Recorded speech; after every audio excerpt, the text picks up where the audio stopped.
ഇനി നമ്മൾ പറയാൻ വന്നൊരു കാര്യം, അത് എല്ലാവരും കാത്തിരുന്ന പോലെ ആ ഒരു ഭാഗത്ത് എനിക്ക് ശരിക്കും എൻ്റെ എക്സ്പീരിയൻസ് എനിക്ക് പറഞ്ഞാൽ അറിയില്ല.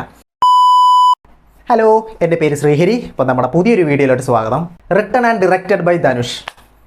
ഏത് സിനിമയാണെന്ന് പറയണ്ടല്ലോ, ധനുഷിൻ്റെ 50ാമത്തെ സിനിമ രായൻ. അതിനെപ്പറ്റിയാണ് സംസാരിക്കാൻ പോകുന്നത്.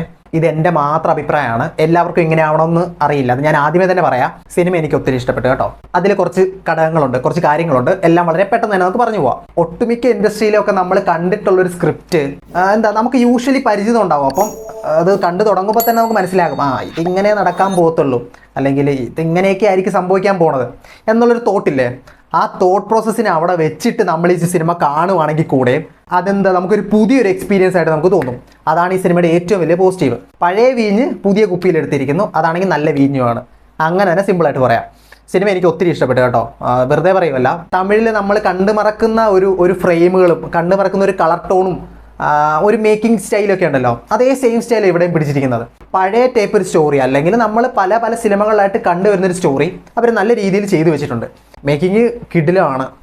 ഒരു ഡയറക്ടർ ധനുഷ് എന്നാണെന്നുള്ളത് അതിന് നെക്സ്റ്റ് സ്റ്റെപ്പ്. അദ്ദേഹത്തിൻ്റെ 2ാമത്തെ പടമാണ് അത് ഡയറക്ഷനിൽ. ആ ഒരു രീതി, ഒരു സ്റ്റോറി ടെല്ലിങ് കൺസീവ് ചെയ്തിരിക്കുന്ന രീതിയുണ്ട് ഈ ഒരു പോർഷനിലേക്ക്.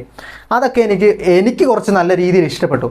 പിന്നെ പെർഫോമൻസ് ആട്ടോ. പെർഫോമൻസ് സാധാരണ നമുക്കറിയാം, ആക്ടിങ്ങിൽ കില്ലാടികളായിട്ടുള്ള ഈ ധനുഷും അതുപോലെ SJ സൂര്യ, അപർണ ബാലമുരളി, പ്രകാശ് രാജ്, സുന്ദീപ് കിഷൻ, പിന്നെ നമ്മുടെ കാളിദാസ് ജയറാം, ഇങ്ങനെയുള്ള അടിപൊളി കുറേ ആക്ടേഴ്സൊക്കെ ഇരുന്നിട്ടും അവരെയൊക്കെ കടത്തി വെട്ടിയൊരു പെർഫോമൻസ് ആയിട്ട് എനിക്ക് തോന്നിയത് ദുഷറ വിജയൻ്റെയാണ്. കിഡിലും പെർഫോമൻസ് ആണ്. കിഡിലെന്ന് വെച്ചാൽ എനിക്ക് ഏറ്റവും കൂടുതൽ ഇഷ്ടപ്പെട്ടൊരു പെർഫോമൻസ് നല്ല വൃത്തിക്ക് ചെയ്തിട്ടുണ്ട്. ധനുഷിൻ്റെ അനിയത്തിയായിട്ടാണ് ഒരു റോള് ചെയ്തിരിക്കുന്നത് കേട്ടോ. ത്രൂ ഔട്ട് സിനിമയുടെ സ്റ്റോറിയുടെ ഭാഗമാണെങ്കിലും ചില ഭാഗങ്ങളിലൊക്കെ ആയിട്ട് പുള്ളിക്കാരിയുടെ പ്രസൻസുകൾ കാണിക്കുന്നുള്ളൂ. ആ പ്രസൻസ് കാണിച്ച എല്ലായിടത്തും ബാക്കിയുള്ളവനെ കടത്തി അടിച്ചിട്ടുണ്ട്. ചേട്ടൻ അനിയത്തി ഒരു പാസമൊന്നുമില്ല, അങ്ങനത്തെ ഒരു സംഭവമേ നമുക്ക് ഈ സിനിമ കാണാൻ പറ്റില്ല. പാസം ഉണ്ട്, അത് ഉള്ളിലാണ്. അത് പുറമേ ഡയലോഗുകളിലൊന്നും കാണിക്കേണ്ടതല്ല, അത് ഉള്ളിൽ വെച്ച് കാണിച്ചുകൊണ്ടുള്ള ഒരു കുറച്ച് പെർഫോമൻസ് ഒക്കെ ഉണ്ട്. ബാക്കിയുള്ളവരുടെ പെർഫോമൻസ് മോശമെന്നല്ല കേട്ടോ. ധനുഷ് കിടിലനാണ്. SJ സൂര്യയൊക്കെ പുള്ളിയുടെ ഒരു റേഞ്ചിൽ വന്നില്ലെങ്കിലും പുള്ളിക്ക് കൊടുത്തിരിക്കുന്ന സാധനം ചെയ്തിട്ടുണ്ട്. അപർണ ബാലമുരളി, അത് പ്രത്യേകം പറയണം കേട്ടോ, കിടിലൻ അഭിനയമാണ്. എസ്പെഷ്യലി പുള്ളിക്കാരി ഒരു തമിഴ്നാട്ടിലെ അവിടെ നടക്കുന്നൊരു കഥയാണല്ലോ, ആ ഒരാളായിട്ട് ശരിക്കും പുള്ളിക്കാരി മാറിയിട്ടുണ്ട്. വണ്ണമൊക്കെ ഉള്ളൊരു ക്യാരക്ടറായിട്ടാണ്. നമുക്ക് ആ ഒരു ഓവറോൾ അപ്പിയറൻസ് കണ്ടാൽ തന്നെ പുള്ളിക്കാരി അവിടുത്തെ ഒരാളാണ് എന്നൊരു ഫീൽ നമുക്ക് തോന്നും കേട്ടോ. അതുമാത്രമല്ല, അഭിനയം കൊണ്ടാണെങ്കിലും മേക്കപ്പ് എല്ലാം പുള്ളിക്കാരി ഒരു പക്ക ആ ഒരു ക്യാരക്ടറുമായിട്ട് എഴുതി ചേർന്നിട്ടുണ്ട്. അത് എടുത്ത് പറയണം, നല്ല അഭിനയമാണ്. പിന്നെ കാളിദാസ് ജയറാം ആണെങ്കിലും സുന്ദീപ് കിഷൊക്കെ ആണെങ്കിലും ഇവരൊക്കെ തെളിഞ്ഞവരാണ്, ചെയ്ത് തെളിഞ്ഞവരൊക്കെയാണ്. എന്നിരുന്നാലും എല്ലാവരേക്കാളും കടത്തി വെട്ടിയായിട്ട് എനിക്ക് തോന്നിയത് അത് ദുഷറ വിജയനാണ് കേട്ടോ. അത് എടുത്ത് പറയണം തോന്നി. പ്രകാശ് രാജൊക്കെ ഉണ്ട്, എല്ലാവരും ഉണ്ട് കേട്ടോ. ഇനി ആരെങ്കിലും മറന്നു പോയിട്ടാണ് ക്ഷമിക്കുക. അപ്പം പെർഫോമൻസിനെ പറ്റിയും മേക്കിങ്ങിനെ പറ്റിയും പറഞ്ഞല്ലോ. ഇത് രണ്ടുമാണ് സിനിമേനെ ഏറ്റവും ടോപ്പ് ലെവലിലോട്ട് എലിവേറ്റ് ചെയ്തത്. പിന്നെ ഉള്ളത് മ്യൂസിക്കാണ്. മ്യൂസിക് പിന്നെ അറിയാമല്ലോ, അദ്ദേഹത്തിൻ്റെ കൊടുത്താൽ മതി, ബാക്കി പുള്ളി ഞാൻ ഏറ്റു എന്നുള്ള രീതിയിൽ സംഭവം ചെയ്തിട്ട് കൈത്തരും. ആ ഒരു രീതിയിൽ ഇവിടെയും കാണാൻ പറ്റിയ കേട്ടോ. മ്യൂസിക്കും കിടിലനാണ്. ഒരു പോർഷനെ പറ്റി പറയാം, അവസാനം പറയാവേ.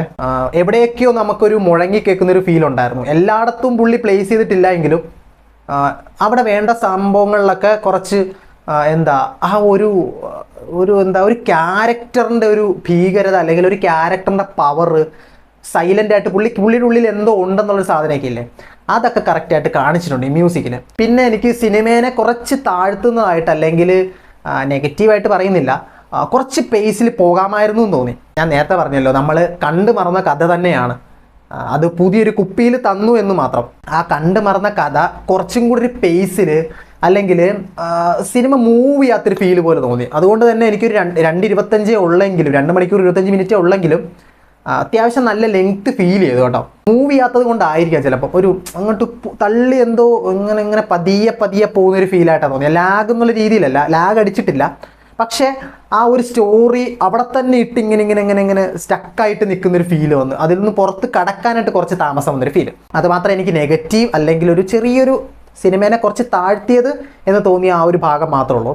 ബാക്കി എല്ലാ മേഖലയും അത് അടിപൊളിയായിരുന്നു. ഡയറക്ടർ ഓഫ് ഫോട്ടോഗ്രാഫി ഒക്കെ ചെയ്ത ഓം പ്രകാശ് എന്നാണ് അദ്ദേഹത്തിൻ്റെ പേര്. കിഡിലാണ്. കളർ ഗ്രേഡിങ് കൊള്ളാം, വിഷ്വൽസ് കൊള്ളാം, മ്യൂസിക് കൊള്ളാം, അഭിനയം, പെർഫോമൻസ് എല്ലാം കൊള്ളാം. ഇനി നമ്മൾ പറയാൻ വന്നൊരു കാര്യം, അത് എല്ലാവരും കാത്തിരുന്ന പോലെ ആ ഒരു പാട്ടിൻ്റെ തിയേറ്റർ എക്സ്പീരിയൻസ് ആട്ടോ. എല്ലാവരും കാത്തിരിക്കുന്നതെന്ന് എനിക്കറിയില്ല, ഞാൻ ഭയങ്കരമായിട്ട് കാത്തിരുന്നു. ആ ഒരു പാട്ടിൻ്റെ തിയേറ്റർ എക്സ്പീരിയൻസും കൂടെ കാണാൻ വേണ്ടിയിട്ടും കൂടിയാണ് ഞാൻ പോയത്. പ്രത്യേക ഒരു പോർഷനിലെ വിഷ്വൽസ് എനിക്ക് എടുത്ത് പറഞ്ഞേ പറ്റൂ. അത് ആ ഒരു പോർഷനില്ലേ, ആ ഒരു പോർഷനിലെ ആ ഒരു ലൈനിലുണ്ട് ആ ഒരു സിനിമയുടെ കംപ്ലീറ്റ് സ്റ്റോറി. അത്രേ എനിക്ക് പറയാനുള്ളൂ. എനിക്ക് പറഞ്ഞപ്പോൾ തന്നെ അതൊരു വേറൊരു ഫീലായിരുന്നു കേട്ടോ. അത് എനിക്ക് അങ്ങനെ അത് വാക്കുകൾ കൊണ്ട് പറയണമെന്നറിയില്ല. കിഡിലെ ഫീലായിരുന്നു. ചെറിയ ഉസിരേ നീതാനേ നീതാനേ എന്ന് പറയുന്നൊരു സാധനമേ ഉള്ളൂ. ആ ഭാഗത്തെ പുള്ളി ഒരു വെച്ചിരിക്കുന്നൊരു ഫ്രെയിമുണ്ട്.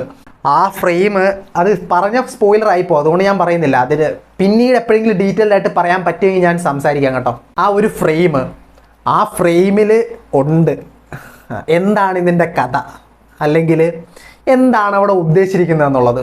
ആ കൂടെ ആ AR റഹ്മാൻ്റെ സൗണ്ട് ഒരു നല്ലൊരു തിയേറ്ററിൽ പക്കാ സൗണ്ടിങ് സിസ്റ്റത്തിലൂടെ കേൾക്കുമ്പോഴൊരു ഫീലുണ്ട്.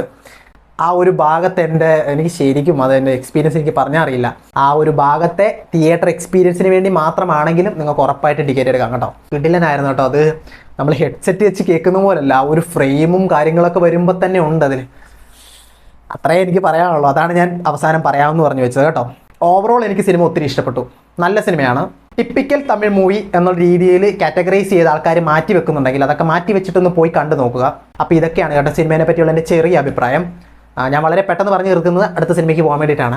അപ്പോൾ നിങ്ങൾ ഈ സിനിമ കണ്ടവരാണെങ്കിൽ സിനിമയെ പറ്റിയുള്ള അഭിപ്രായം നിങ്ങൾ താഴെ കമൻറ്റ് സെക്ഷനിൽ വന്ന് പറയുക. സിനിമ കാണാത്തവരുണ്ടെങ്കിൽ അവർക്ക് ജസ്റ്റ് സജസ്റ്റ് ചെയ്ത് കൊടുക്കുക, എന്നിട്ട് സിനിമ കാണാൻ പറയുക. അപ്പോൾ ഈ വീഡിയോ ഇഷ്ടപ്പെട്ടെങ്കിൽ ലൈക്ക് ചെയ്യുക, ഷെയർ ചെയ്യുക, സബ്സ്ക്രൈബും ചെയ്യുക. നമുക്ക് അടുത്തൊരു വീഡിയോ ആയിട്ട് ഉടനെ തന്നെ കാണാം. ബൈ.